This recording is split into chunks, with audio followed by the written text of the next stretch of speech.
हज़रत अबू हुरैरा रज़ी अल्लाह ताला अन्हु बयान करते हैं, रसूल अल्लाह सल्लल्लाहु ताला अलैहि वसल्लम ने फरमाया, मेरा हौज़े एला और अदन के दरमियान मुसाफित से ज्यादा मुसाफित वाला है। वो बर्फ से ज्यादा सफेद और शहद से मिले दूध से ज्यादा शीरी और लजीज है। उसके बर्तन सितारों की तादाद से ज्यादा हैं और मैं दूसरे लोगों को उससे उस तरह दूर हटाऊंगा जिस तरह आदमी लोगों के ऊँटों को अपने हौज से दूर हटाता है। उन्होंने अर्ज किया, अल्लाह के रसूल, क्या आप उस रोज हमें पहचान लेंगे?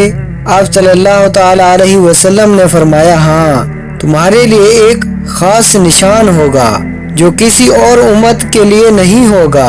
हजरत अबू सईद हजरत अबू हुरैरा रज़ियल्लाहु ताला अन्हु से रिवायत है कि रसूलुल्लाह सल्लल्लाहु ताला अलैहि वसल्लम ने फरमाया, जन्नत में एक ऐलान करने वाला ऐलान करेगा, अब तुम सेहतमंद ही रहोगे, कभी बीमार नहीं होगे, तुम हमेशा जिंदा रहोगे, कभी मरोगे नहीं, हमेशा जवान रहोगे, कभी बूढ़े नहीं होगे और तुम हमेशा खुशहाल रहोगे, कभी बदहाल नहीं होगे।